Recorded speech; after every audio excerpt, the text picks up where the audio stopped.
Inna lillahi wa inna ilaihi rajiun. The family of the former president has announced the passing of the former president, Muhammadu Buhari, GCFR, this afternoon in a clinic in London. May Allah accept him in Janatul Firdaus. Amen. That was the start statement by former presidential spokesman, Malam Garuba Shehu, who was until the death of former President Muhammadu Buhari also his spokesman. And that statement was issued on July 13, 2025.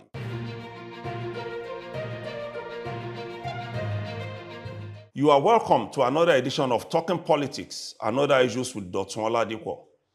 In this edition, we'll be talking solely about the exit of the former president and everything that has to do with his existence. A lot of Nigerians know him as the stern, Spartan, strict former head of state and former president. That is, both as a military ruler and a civilian ruler.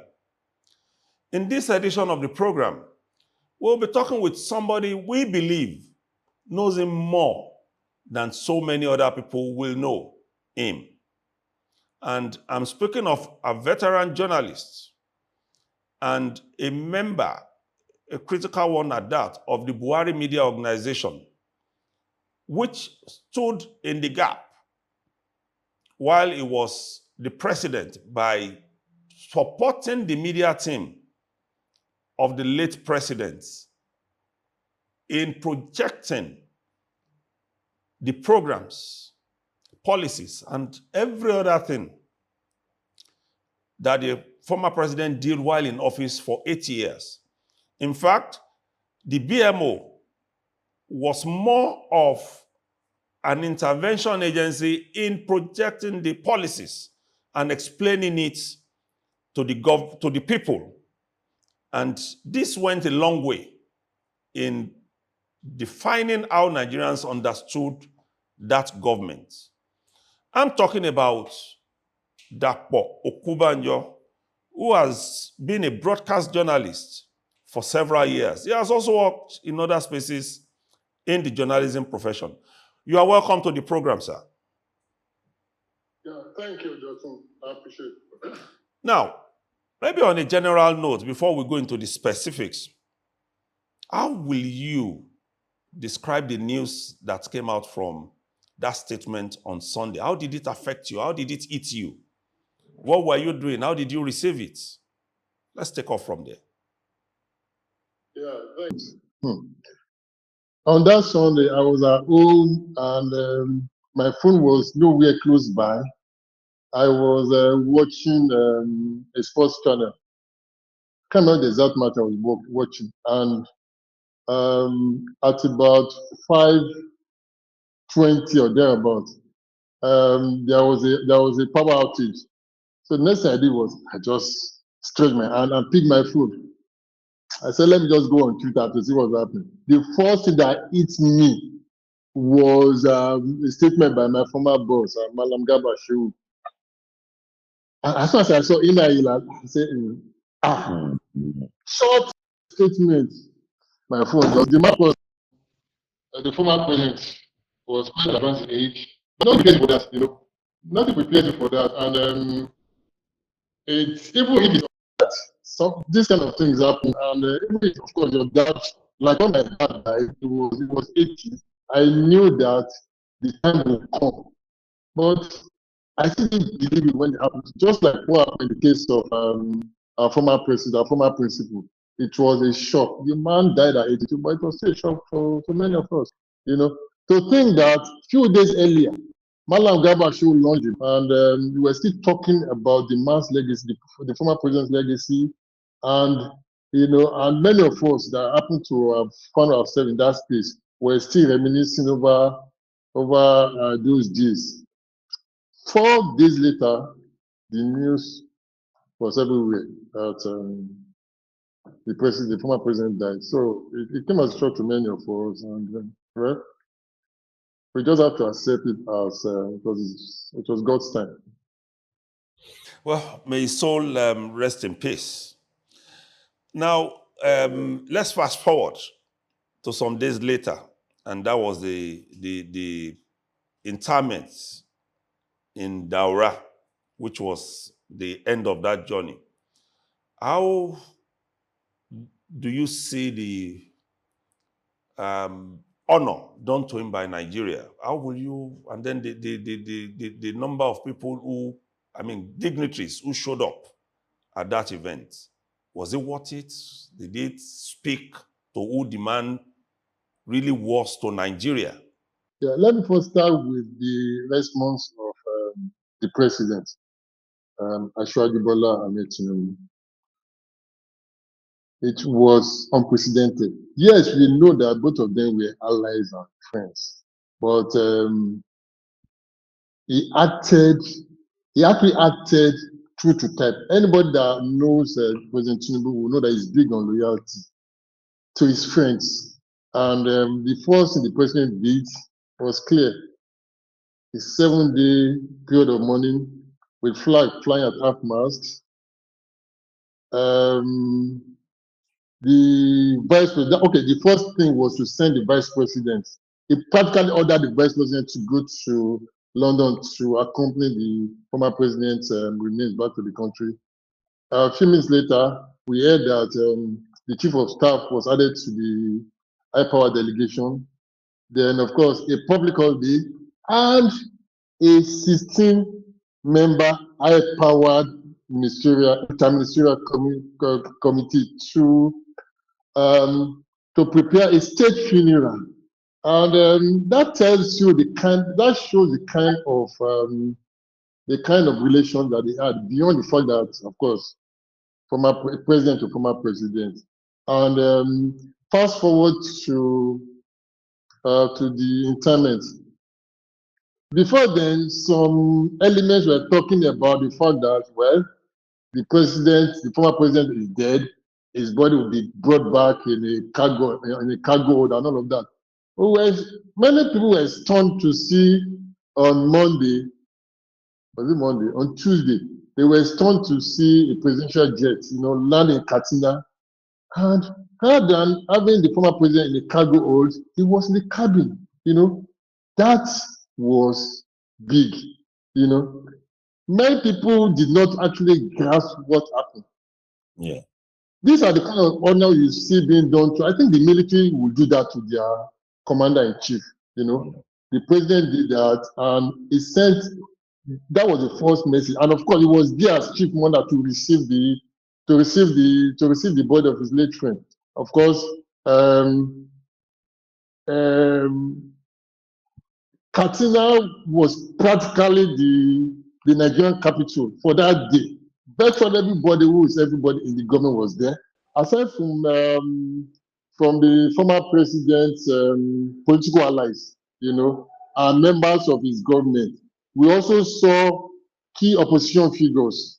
I'm not going to mention names, but we know people who in the last 8 years, who within the former president 8 years, spent a chunk of it castigating the man, calling him names that you could easily call unprintable, but of course, names that I'll mention a few: incompetent, that he lacked integrity. But here you are. What we thought is that quite a number of them were looking at the possibility of farming the 12 million vote bank that the former president had over the years.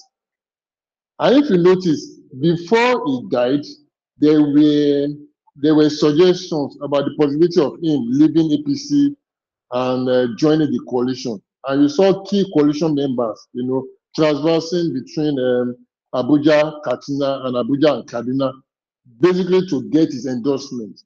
So I wasn't surprised to see some of them, at Daura, Katsina and Daura. Let me put it that way, So the crowd there, there were two levels of crowds: the political class and the ordinary Nigerians. By ordinary Nigerians, I'm talking about that critical mass that constituted Buhari's vote bank, the popular 12 million vote bank. We saw them, and of course, The quite a number of Talakawa. people were, the Talakawa, yes. And of course, it speaks to that name, Megasikia, that name that the chunk of the mass in the north have come to know Buhari with, Baba Megasikia, the truthful ones. The truthful one. Yes, for those who criticized him, one of the things that we saw during the week, that was between that Sunday and Tuesday, were people saying that he did not perform excellently in office as president, especially the last one where he served for 8 years. How do you intervene there? Yeah. I would agree that the former president had a mixed legacy. You know, he had, I'm struggling between using us and had. He had his shortcomings, like all humans, like all mortals. But it should be, I don't want to use the word that comes to my mind, but it would be wrong for anyone to just pigeonhole Buhari into the failure box. Yes, there were things that I could have done better. You know, as somebody who worked within that BMO arrangement, you know, we were always pushing out the positives, you know, the positives. Yes, you know, there were some things that could have been done better. But if you look at it from a larger perspective, what the man meant well, this wasn't, he wasn't a military leader that would operate there through the command structure. So there is no way he would have been able to do what the likes of Kagame would do by ramming things down people's throats. But be that, nobody can question his infrastructure legacy. Nobody can, given the kind of resources that were at the disposal of Nigeria and the administration at that time. We've had multiple oil booms in the past. What form of infrastructure did previous administration leave? What infrastructure did they leave? This man, like I said, like I wrote in a tribute I did to the late president, this man came in 2015 to meet a country that was struggling to pay salaries. Even the finance minister, the last finance minister before the Buhari administration, made that very clear. You know, when she spoke about the fact that they were actually borrowing to pay salaries, and that was at the time that Nigeria had multiple oil booms. Like the country was actually, you know, awash with dollars. Or you ask yourself, what was done before then? Did you build a more resilient economy for the next administration to flow with? And mind you, former CBN governor Charles Soludo, who is now Anambra governor, said in an article in January 2015, he made it very clear that whoever is going to come in as president in May 2015 was going to have a tough time. And yet, yes, we had a tough time, but this man soldiered on. He built an infrastructural base for Nigeria.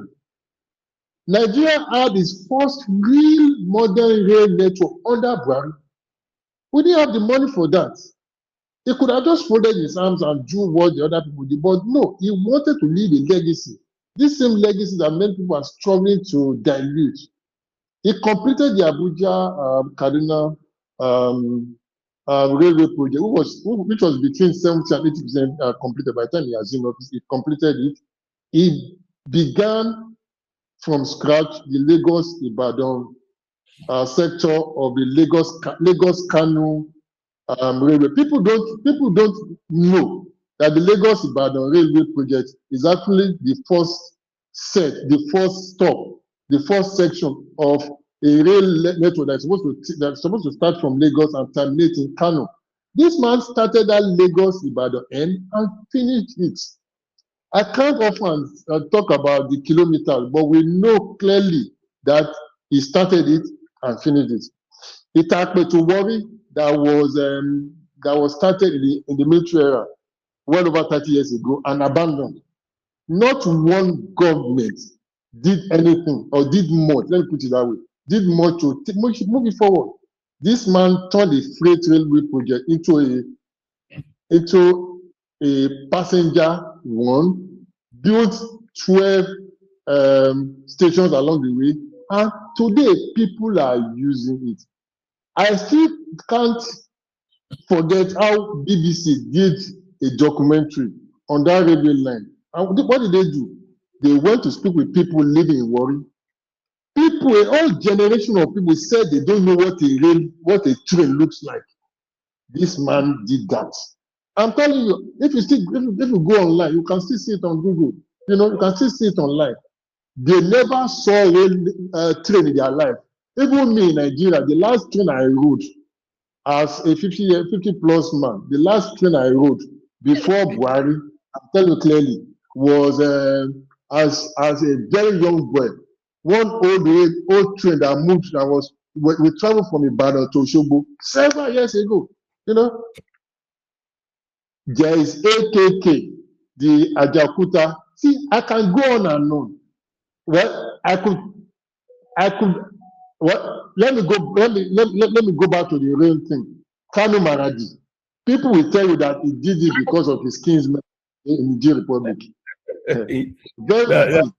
So I'm not giving that as Yes, that rail line is passing will pass through 3 states, and that will be 9 senatorial districts before terminating in a border town in Niger Republic.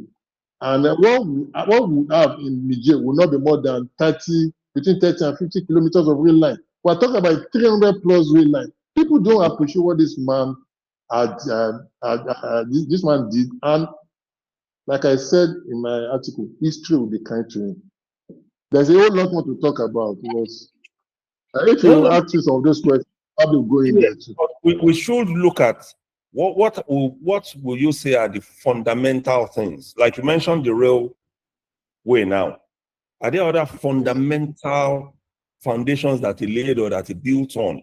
Because what people are saying is he never achieved anything. Before we go into the other side, which has to do with his style of leadership, are there other fundamental achievements that you want to speak about? Yeah.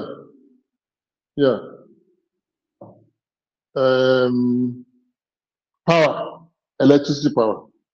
Up till now, the jury is still out on what he did and how he did it. But the truth is, under Buhari, a number of power plants were, installed. But the big deal there is the Siemens project.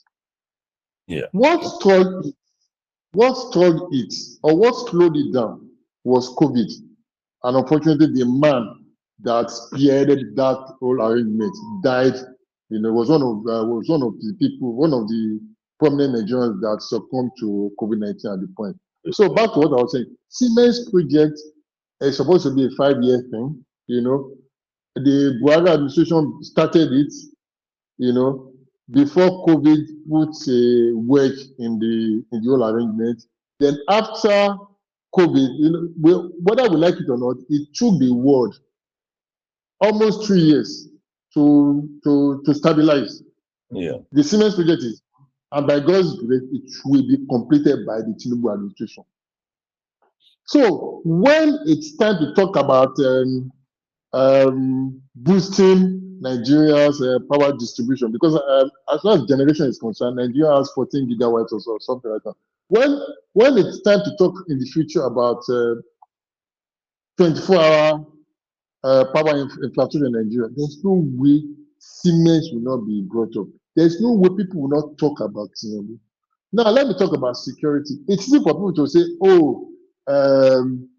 security was under Buhari, my response would be, excuse me, I've lived in Abuja since 2003, since when I moved from Lagos, and I was witness. As a journalist, I was at the police headquarters when Boko Haram struck. I was at the U.S. Embassy. I was not personally at Yanya. The Yanya brought when the suicide bomber hit, but I saw the impact. These three. Okay, let me the fourth one that I witnessed, the Independence Day bombing at Eagle Square. I was at Eagle Square that day. Now, all of these were what we witnessed in Abuja. I'm not talking about the Borno. Yes, yeah. I'll come there. Let's first talk about Abuja. When Buhari came in to go to church, we will be checking our phones to know whether Boko Haram has hit somewhere or they are about to strike one church or the other, because people were exchanging messages. Before you go to church, you have to check your phone, your WhatsApp, to see whether to pass through a certain route. And many of us, the women, they will remove their gele, and we guys, of course, there are some things you don't carry into church, you don't go into church with. And of course, even your church compound, you still have to meander through army checkpoints. That is what we were living with. It was almost like a daily occurrence. I remember, yes, let me not forget that one. The church that was it in Madala on Christmas Day. Those were the reality of the pre-Buhari era. People easily forget these things. In 8 years of Buhari, I dare anybody to point at any major security breach, any serious security breach in Abuja. In the Northeast, yes, we know for a fact that in the Jonathan years, Boko Haram had a caliphate with headquarters in Goza. And that caliphate is a combination of local government areas across 3 states in the Northeast: Borno, Yobe, and Adamawa. Those were not Nigerian territories. I'm not talking about far-flung areas. Inside, Shekau was the king, was the emir. He was presiding, he was dispensing justice as he liked back then. That it was the heightened insurgency activities that led Jonathan to defer the election, to consider. The election was deferred for a while before it was because before it was. I'm talking about the 2015 election. Now it's easy to say the military in the Jonathan era did. I'm not going to say they didn't do anything. I'm not going to just wipe them up, because of course I did something in the past with the army, and I will be the first person to say yes, the army did their bit. The military generally. It was when Buhari entered that we had a semblance of relative peace. I use the word relative peace to differentiate what we had in the Jonathan era in the Northeast and what we had in the early part of the Buhari era. Boko Haram was chased out of the enclave that, of course, they are taken over within the 3 states, and they were pushed to the fringes of Lake Chad. People will not remember this. It's easy for people to point at the banditry in the Northwest. Yes, you have every right to do that. Another flank of insecurity opened in the Northwest, which we are still battling today. But come on, why would anybody blame Buhari for that? It's a throwback to this elder farmer thing that people would not want to accept. I'm not saying the bandits were right by any means, no, but a flank was opened there. A flank was open, yes, but then again, the government, through acquisition of defense armament. Some of the things that we had not seen in the past. That's when the Tucanos came in. And the Tucanos are not things that you just get from the shelf. It took some time. And at the end of the day, we got the Tucano jet. Yes, we are still battling banditry today. If Buhari had not done his bit in terms of upgrading Nigeria's defense weaponry, we'll still be struggling. We are still struggling in a way, but then it's easier. Things are getting calmer. But nobody in their right minds could say Buhari was the one. I say in their right mind because some people actually created that mentality that Buhari actually encouraged banditry. How could somebody who fought and nearly died for the sovereignty of the country be accused of being behind those criminal elements in the northwest? He did his best, and of course, like I said, he had the shortcomings. There's no way he would have had 100%, but nobody should say he didn't do anything or that he failed, like they usually say. Yes, but some have argued. I'm talking like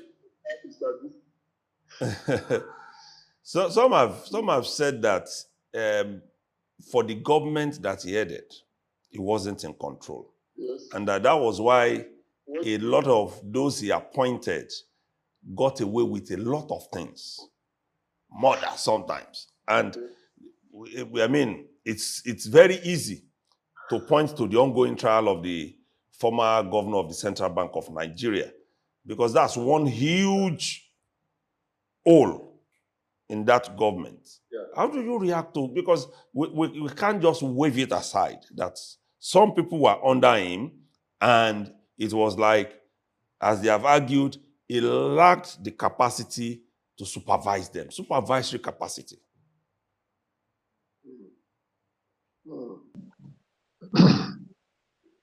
I'm not going to say those who are entirely wrong. I'm not going to say so. But I'm going to put up not a defense, but I'm going to put up an argument that many people may not necessarily understand. See, before the late chief of staff, before Buhari's first chief of staff died, That's it will be difficult for people to say what you just enumerated, because to all intents and purposes, Abba Kyari had a grip, not because he was president, but he was doing a job that was delegated to him by the president. The president delegates a lot. I'm sure you recall what the former Lagos State Governor, Babatunde Raji Fashola, who was a minister, who was a super minister in the Buhari era, said sometime. He said that Buhari's style is to delegate. And once he gives you a task, he gives you the freedom to deliver, Yes, this is Nigeria. A lot of his appointees took advantage of that aspect of his character. Fashola was a minister. Can anybody point out any corruption or corruption tendencies in all Fashola did in 8 years? In 8 years of supervising 3 super ministries? No. That's why I said styles differ. The current president, Tinubu, will not do that. Yes, Tinubu doesn't micromanage, from what I gather, but then again, it doesn't give you the job and go and sleep. I didn't say Buhari gave them the job and went to sleep. Yes, he assumed that they will work for Nigeria. That's the kind of mindset he has. He believes that everybody is like him. You have a job, do your work. But Nigerians, we always be Nigerians. You mentioned Emefiele. I can also mention some other examples. I'll mention the example of one of his power ministers, the last power minister. The case is in court. I dare say a lot of Buhari ministers will still have to face prosecution. And I think, in my own view, I think it's one of the reasons quite a number of them have quickly moved to the opposition coalition. So that by the time the Tinubu administration moves, they will say it's political witch hunt. You know, it's true. That's what they will say. Political witch. I don't want to mention it, but we all know. You know, we know. In fact, when this Emefiele's trial started, people were actually saying witch hunt.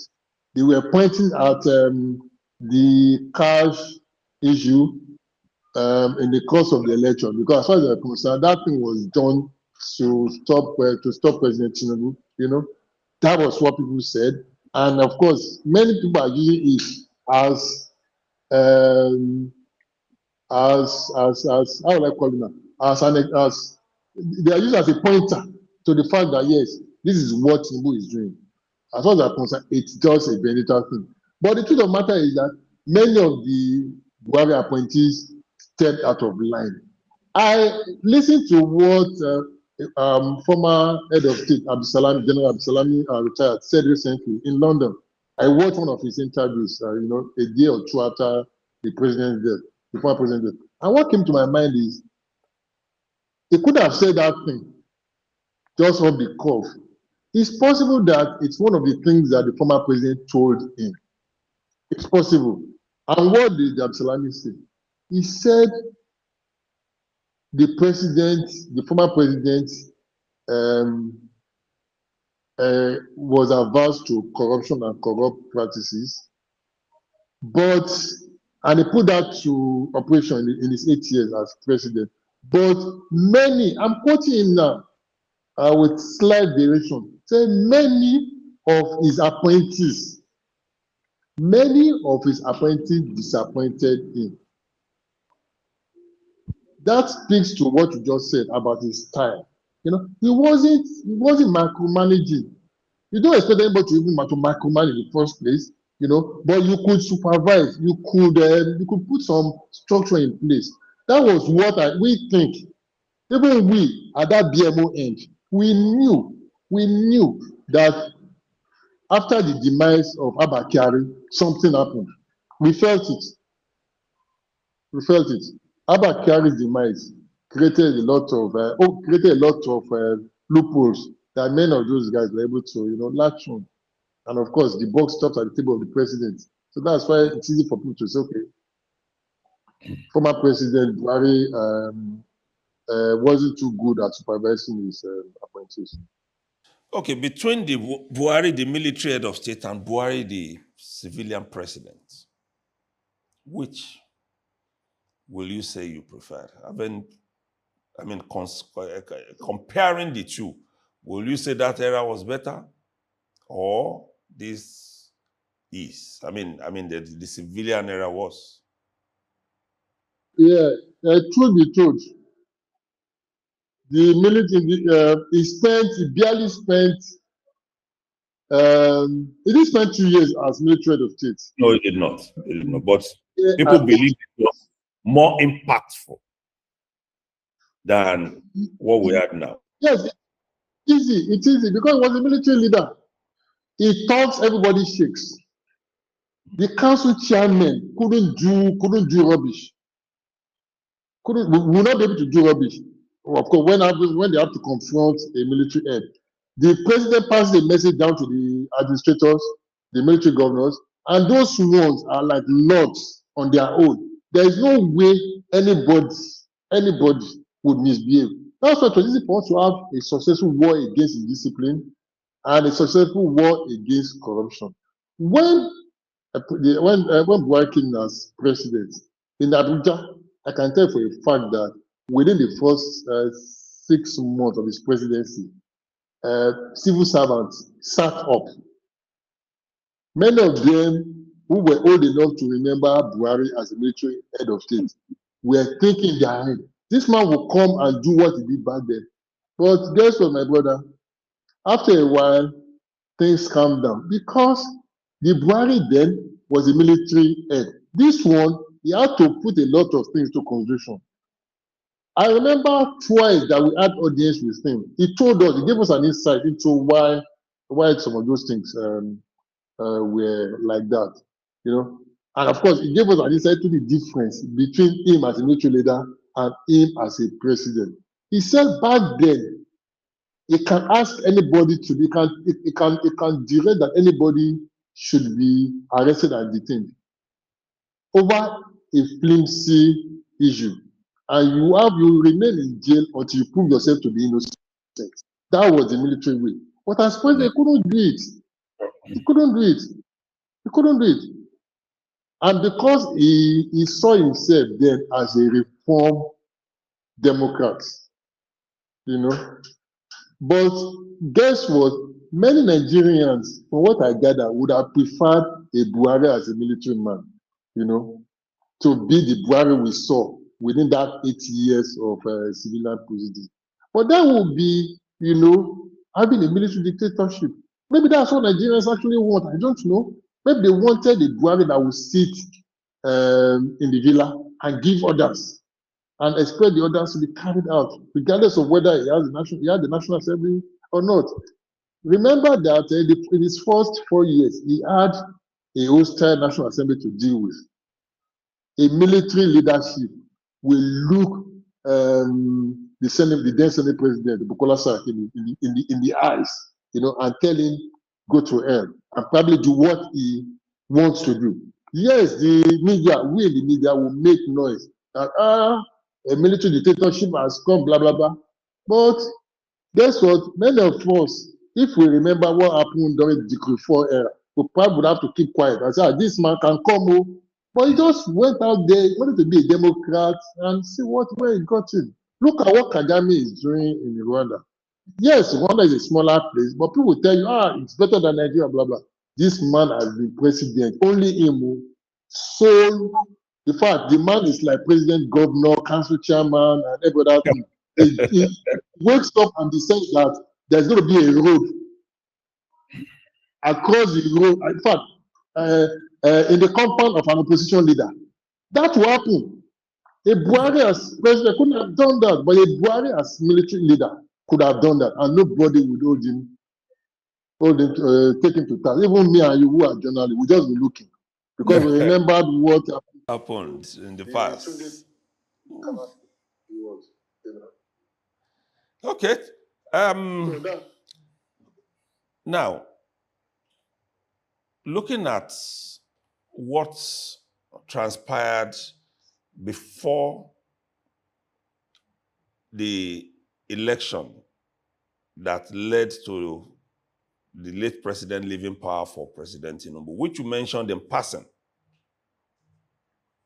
and what those, like you also rightly said, moving into the opposition coalition now, using the African Democratic Congress, are saying.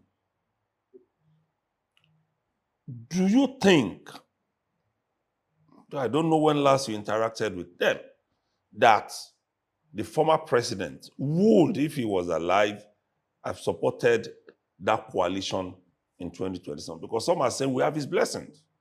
Some have been saying we were only waiting for him to return from his medical trip abroad to declare his backing for us, whether, straightforward or succinctly. Where do you think things would have headed? Just a guess, not as if, reading his mind, being close to him. Yeah, I am not going to say what I don't know. I'm going to say what I know with the benefit of my relationship with my former principal, Malam Gabasho, who was still with Buhari until then.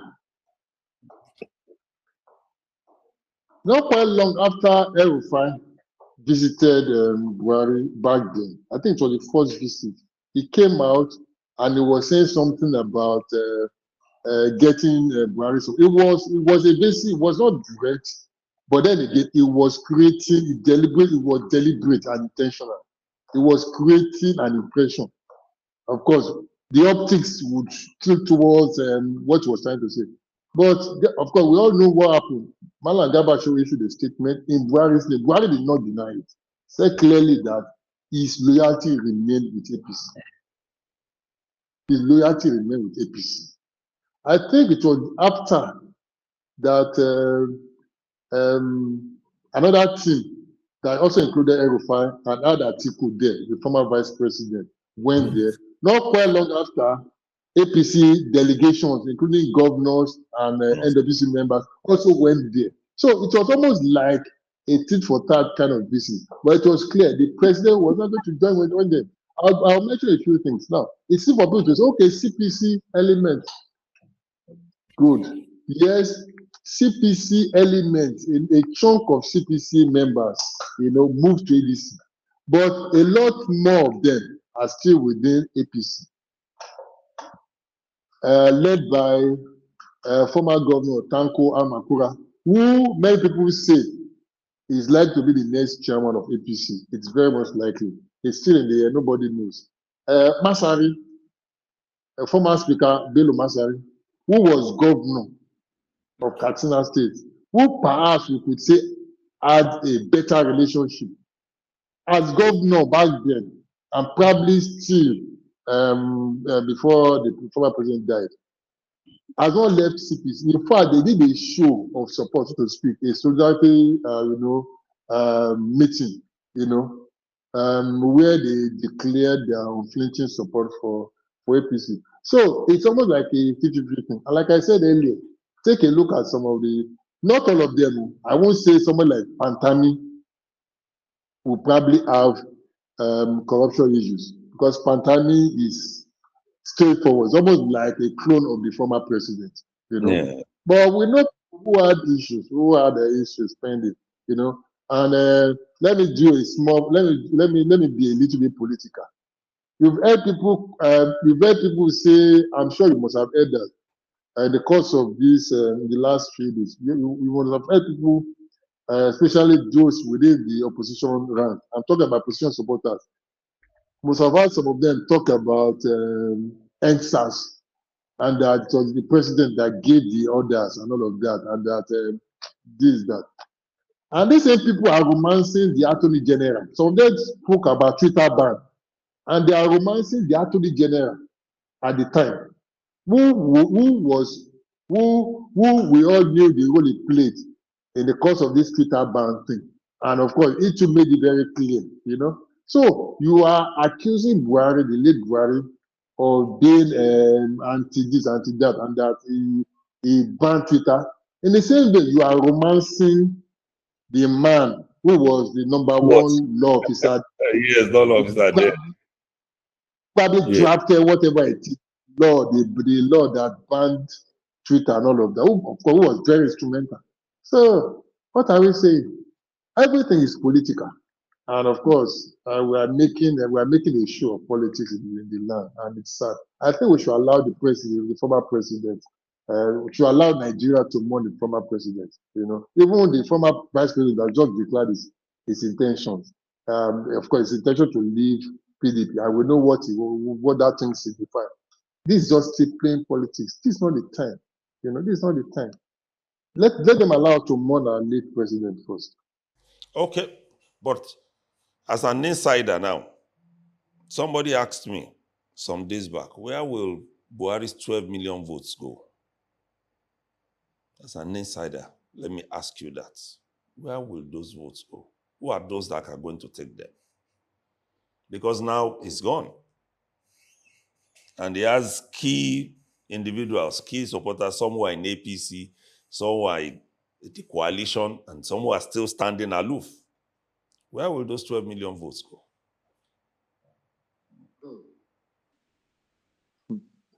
I'll start my response by asking a small question. In 2023, where did the 12 million votes go? Did you see anybody with that 12 million votes? That vote blank is not transferable. The people that gave Buhari that vote, they saw something. That's what they call the man Megaskia, a man of integrity, a man whose yes is yes, whose no is no, a man that's incorruptible. They saw him. They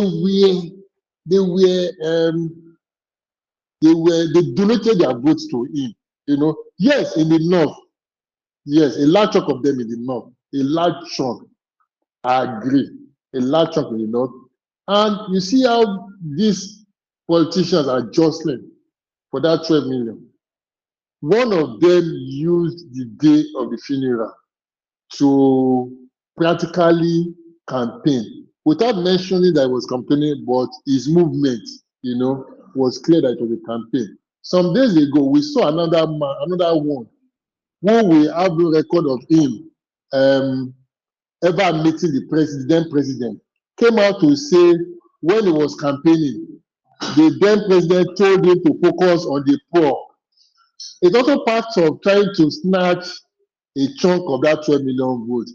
Many of us are still wondering when, how. Some of us who are within that circle don't have any record of that. We don't have any record of that. But he has said so. It is words against that of a man that died. It says a lot about how politicians or the then politicians could go to manipulate the average Nigerian. So that 12 million vote bank, I know it's still up for grabs. And beyond what this opposition element have done in the last couple of days to see how they could farm, many Buhari supporters will take a back seat and think through what President Bola Tinubu had done, to honor his friend and ally, former President Buhari. And he has not even finished. A Federal Executive Council, a FEC meeting is going to hold where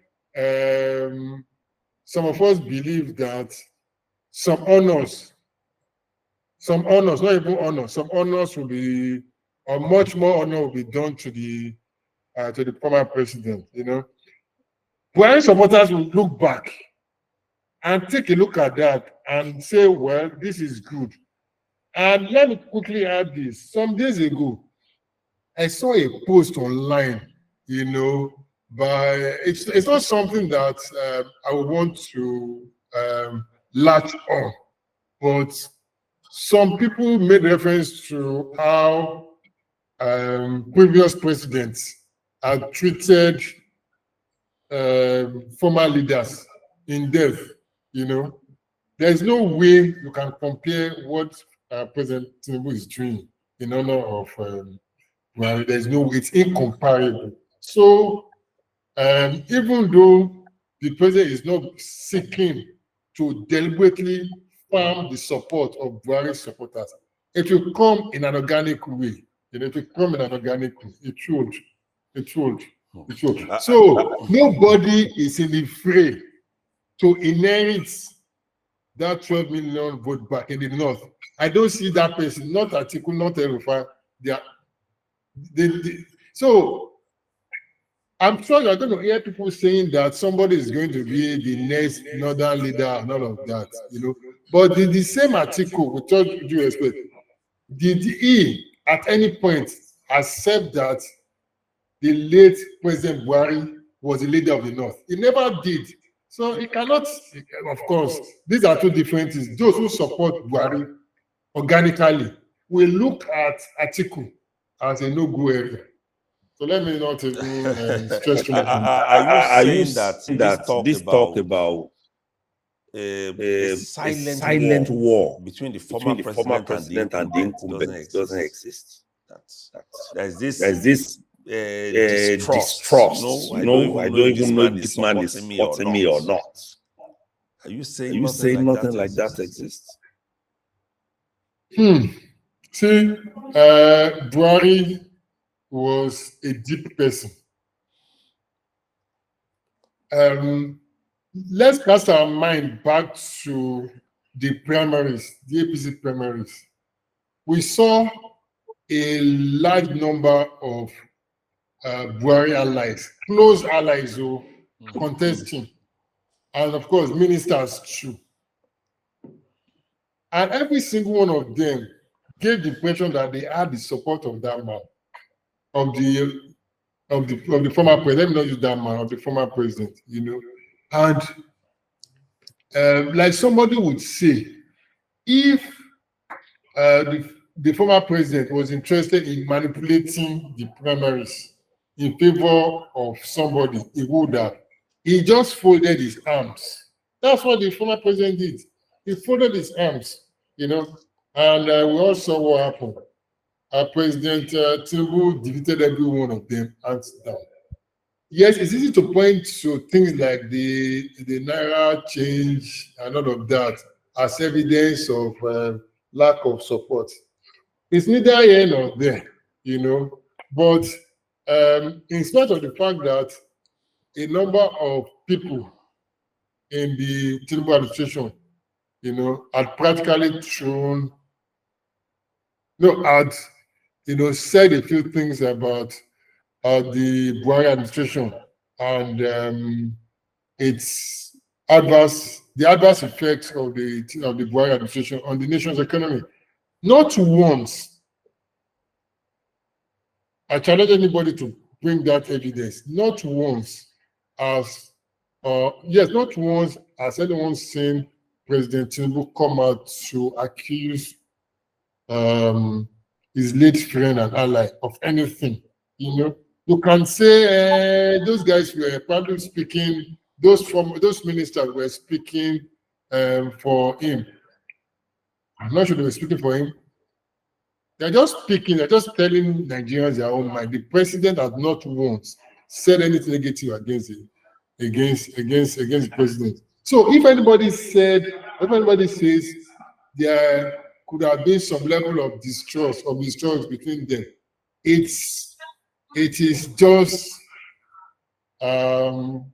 suggestion. People are afraid to make suggestions.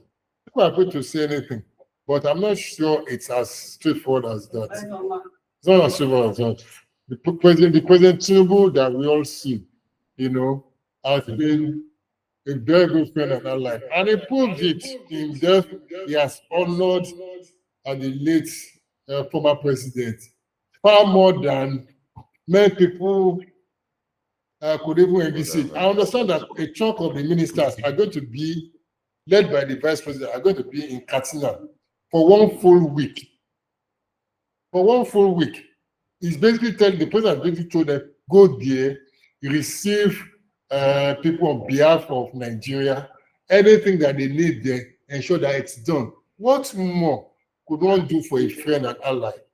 What more? People will talk, but the man has proved to be a worthy ally of former President Buhari.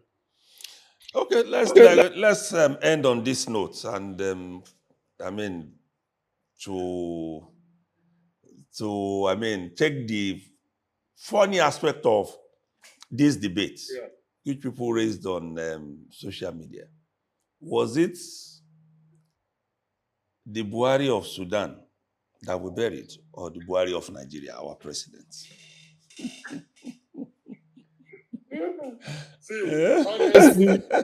Honestly, Dotun, I am embarrassed to see that there are people who are still making reference to the people of Sudan. Very much embarrassed.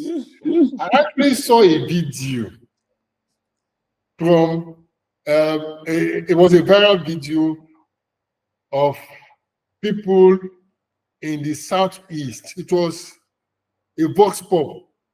And virtually every one of them, they were even citing examples of why they are so sure. Somebody said, have you ever seen where somebody is buried twice?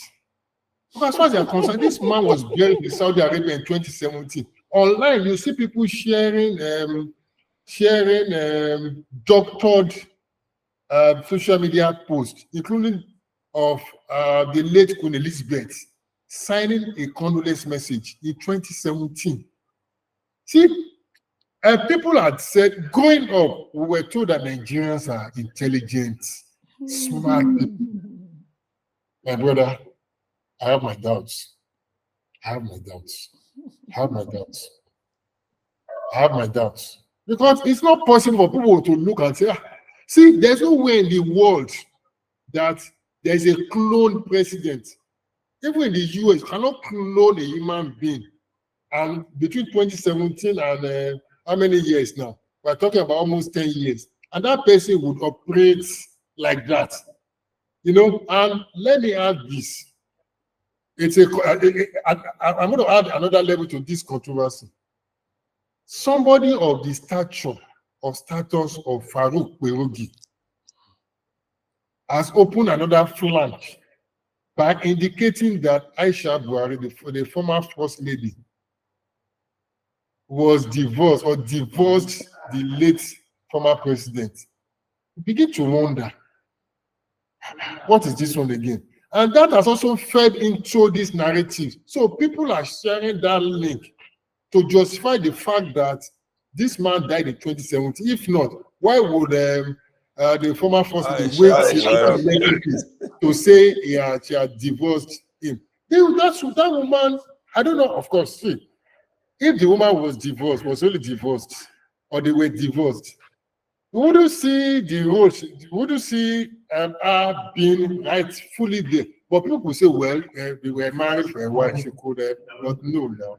There's no way they could have been divorced and all that. So, going back to the question you asked, it is foolhardy for anybody to say there was a Jibril of Sudan. I've seen people cite examples from the Lagos bishop, and of course, we all know that it drew its allusion from a satire, from a satirical column done by, I think, Olatunji Dari, or I can't remember who now. It was, of course, a column in the Nation. It's strange. It's strange. There was no Jibril of Sudan. The man addressed it in 2018 when he went to one country like that, and of course, I think it was, I can't remember the exact country he went to. He had a meeting with Nigerians, with the Nigerian community in that country, and he alluded to it. That's one part of Buhari that many people don't know, the jocular side. He cracked a joke about it and said, do I look like Jibril of Sudan? He mentioned it. He said, a lot of things happened there, and he didn't answer that question. But Buhari was a very jocular person. There is no way you'll be in his presence and you will not laugh one way or the other, because he will make one wise crack. Like somebody said, I remember that we were told this story, and of course it came out recently.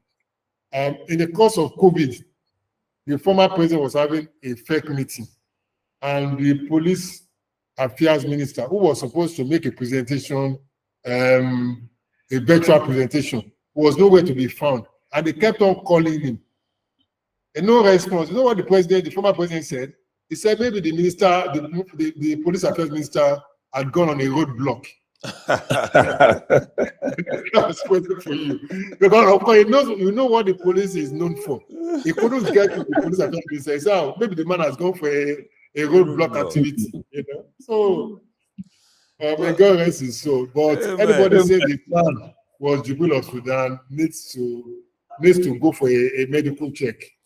Well, I'm happy we're ending on this note, especially the fact that you have addressed the other issue of its separation from the first lady that we knew to be his only wife when he was in office. Yes. And before, after the death of the other one. Yes, I'm happy you addressed that also, because there are issues that have come up about the woman. The first lady did some things in office, and then after office, he decided to put her away. Well, let me say, I'm happy that you were able to honor us with your presence. And I hope when we back on, maybe very soon again, you'll be able to clear the air on some issues that surrounded the late president, who many of us still regard as Spartan, to use that word that is commonly used with him when he was alive. Once again on this show, we wish him peaceful rest. So thank you once again, Mr. Dapo Okubanjo, for honoring us. And it's on this note we're signing out. Don't forget that this program is run in conjunction with the Eagle Online Nigeria YouTube channel. And as I always say, it's one of the fastest growing YouTube channel worldwide. Don't forget to share this video, like it, and spread the news that we are here, so that more people can get detailed information that our guests has provided on this platform. It's a real insight, even for me as a journalist. And don't forget also to go to our bio to follow us on all our social media handles. Until I come your way again on another edition of this program, my name still remains Dr. Oladipo, the managing editor of the Eagle Online. We'll see you in the next edition. Bye.